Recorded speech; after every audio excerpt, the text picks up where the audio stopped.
Hello everyone, welcome to easy Vidya channel. Easy Vidya channel में आपका स्वागत है।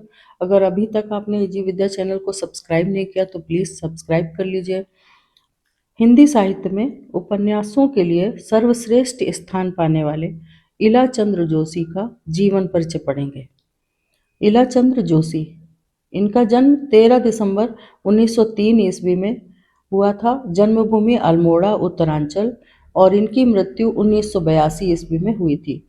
इनकी भाषा हिंदी थी। ये मनोवैज्ञानिक, उपन्यासकार, कहानीकार, आलोचक एवं संपादक थे। इलाचंद्र जोशी के प्रमुख उपन्यास इस प्रकार हैं। घृणामयी, घृणामयी उपन्यास है। बाद में यही उपन्यास लज्जा नाम से प्रकाशित हुआ। घृणामयी नाम से प्रकाशित हुआ 1929 में और लज्जा नाम से प्रकाशित हुआ 21 वर्षों के बाद 1950 में। इनके अन्य उपन्यास हैं सन्यासी, पर्दे की रानी, प्रेत और छाया, मुक्तिपथ, जिप्सी, जहाज का पंछी, भूत का भविष्य, सुबह, निर्वासित, ऋतुचक्र। हिंदी में मनोवैज्ञानिक उपन्यासों का प्रारंभ श्री इलाचंद्र जोशी से ही हुआ, लेकिन श्री जोशी ने मात्र मनोवैज्ञानिक यथार्थ का निरूपण न कर अपनी रचनाओं को आदर्शपरक भी बनाया। उपन्यास के अतिरिक्त इन्होंने हिंदी साहित्य की अन्य विधाओं में भी योगदान दिया है। इन्होंने कहानी संग्रह भी लिखे। धूप रेखा, आहुति, खंडहर की आत्माएं। जीवनी इन्होंने लिखी। रविंद्रनाथ, शरद, व्यक्ति और साहित्यकार। जीवन का महान विश्लेषक, विराटवादी कवि गेटे।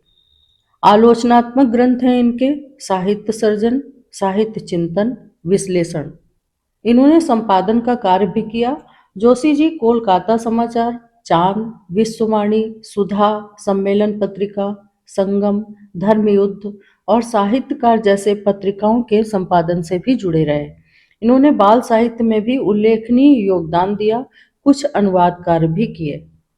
इनकी कुछ अन्य रचनाएं भी देखते हैं। साहित्य सर्जना, विवेचना, साहित्य चिंतन, रविंद्रनाथ, उपनिषद की कथाएं, सूदखोर की पत्नी आदि समालोचना और निबंध के ग्रंथ हैं ये सभी। जोशी जी ने बंगला और अंग्रेजी में भी कुछ रचनाएं की हैं। लेखन के विषय, जोशी जी मात्र मनोवैज्ञानिक यथार्थवादी उपन्यासकार नहीं कहे जाएंगे। उन्होंने आदर्श को भी अपनी कृतियों में स्थान दिया। उन्होंने अपनी औपन्यासिक कृतियों से समाज में उच्चतर मूल्यों की स्थापना का सफल प्रयास किया है।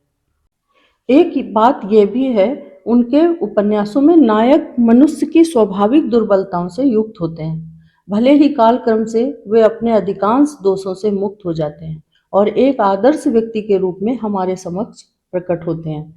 मनोवैज्ञानिक उपन्यासकार फ्राइड के सिद्धांतों से प्रभावित होते हैं, भले ही जोशी जी फ्राइड से बहुत प्रभावित नहीं हो। इनके मनोवैज्ञानिक उपन्यास जो हैं वो उपन्यासकार फ्राइड के सिद्धांतों से प्रभावित हैं। साहित्यकार नागेंद्र ने इन्हें सीधे सीधे फ्राइड से प्रभावित माना है। जैनेन्द्र और अज्ञेय फ्राइड के मनोविज्ञान से प्रभावित हैं, तो इलाचंद्र जोशी उसके मनोविश्लेषण से प्रभावित हैं, न कि फ्राइड से। वे कहीं भी मनोविश्लेषणात्मक प्रवृत्ति और छायावादी संस्कारों से उबर नहीं पाते। इनके मुख्य पात्र किसी न किसी मनोवैज्ञानिक ग्रंथि के शिकार हैं।